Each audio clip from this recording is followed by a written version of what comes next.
Hello, everyone. My name is Samantha Orellana, and I am currently at Arizona State University. Today, I am presenting on behalf of the IDIC Bio Symbiota Support Hub, and I am going to talk about how we are engaging underrepresented communities with Symbiota portals, specifically in Guatemala. Guatemala is a small country in Central America that has been largely underrepresented in the digital data platforms. If we go back to early 2020, and take a look of the digitized Guatemalan specimen records available in IDIC Bio and GBIF, we can see that most of the digitized records come from collections in North America and Europe, mainly from the US, thanks to the IDIC Bio initiatives. Only a tiny amount of specimens come from a single collection in Guatemala that was being actively digitized from 2013 to 2017 with the help of BirdNet.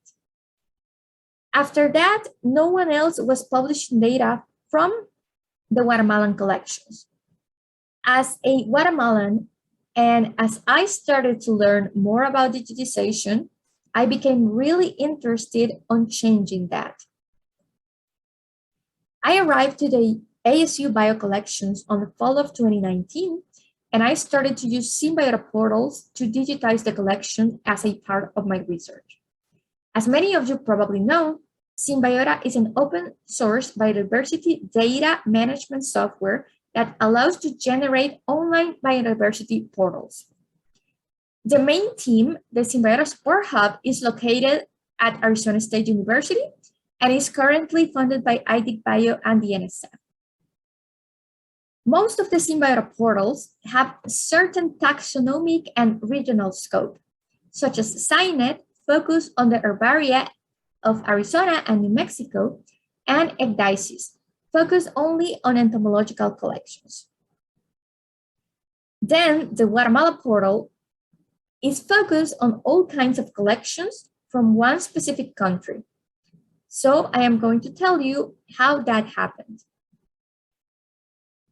In March of 2020, I went back to Guatemala and I was able to give a talk about my experience at the ASU Bio collections, including the digitization workflows on Symbiota portals. After that talk, the COVID pandemic started and I had to stay in Guatemala for a few more months.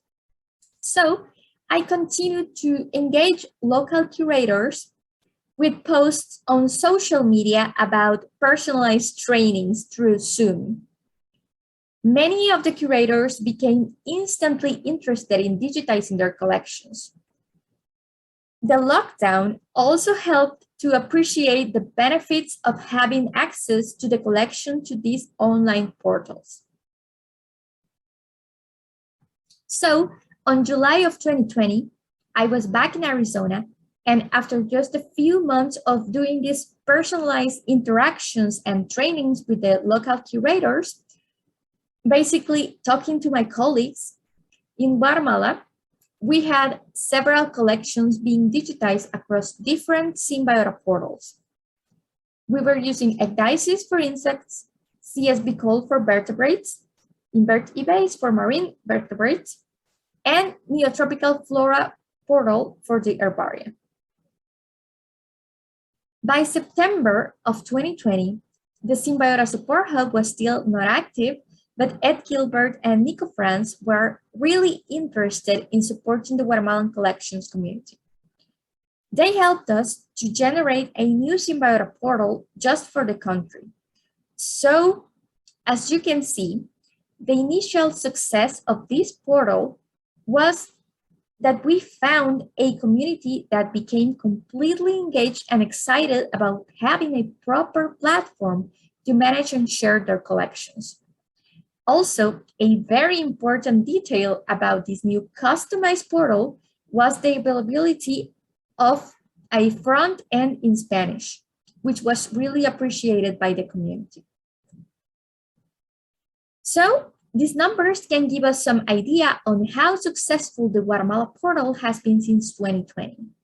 We have now 29 Guatemalan collections online from the 3 main universities in the country, including insect collections, vertebrates, plant, fungi, and even fossils.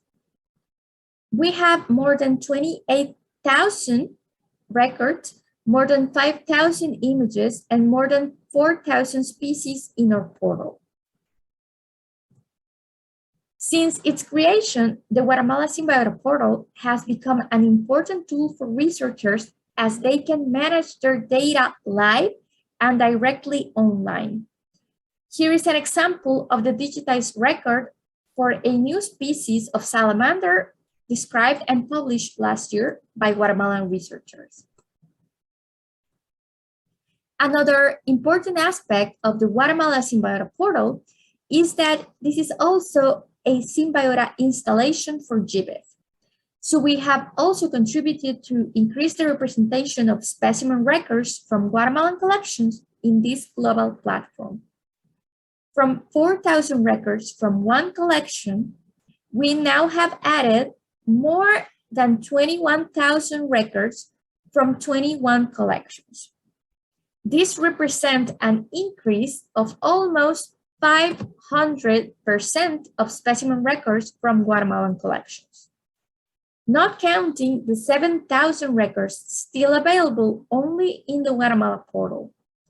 All this in less than 2 years. Having the data available in GBIF, thanks to the Guatemala Symbiota portal, has also allowed to attribute specimens to Guatemalan collectors and taxonomists in the platform Bionomia, maintained by David Shorthouse. This additional step is especially motivating for the community because they can almost instantly see the credit for their work attributed to their profiles.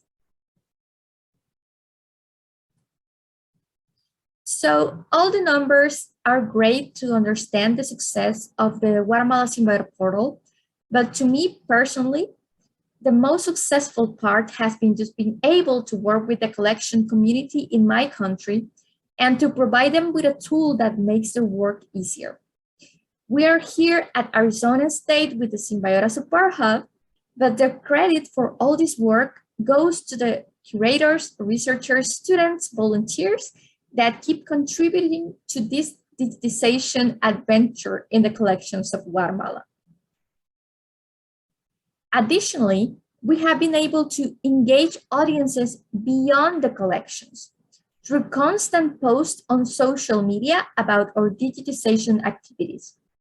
Also, we share a lot, for example, of IDIC Bio workshops, and already several collection managers and curators from Guatemala have been involved in these trainings.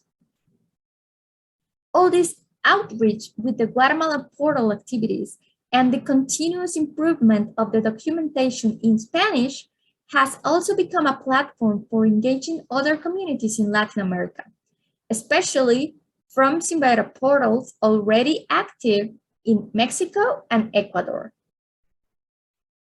Also, the designation of the Symbiota Support Hub as a GBIF associate participant and a node will hopefully benefit underrepresented communities that apply for international funding from this organization, especially the collections that would like to use Symbiota portals to manage and mobilize their data. Our team in the Symbiota Support Hub would like to acknowledge the role of the IDIC Bio and NSF-funded digitization projects in North America to make possible the creation and maintenance of Symbiota and the Symbiota portals, including the Guatemala portal. We are working together to continue engaging underrepresented collection communities, not only in this region, but worldwide. So please get in touch if you're interested in joining our community of digitized bio collections in Symbiota portals. You can send us a message to help@symbiota.org or ayuda@symbiota.org. So thank you very much for your attention. We are open to any questions you may have.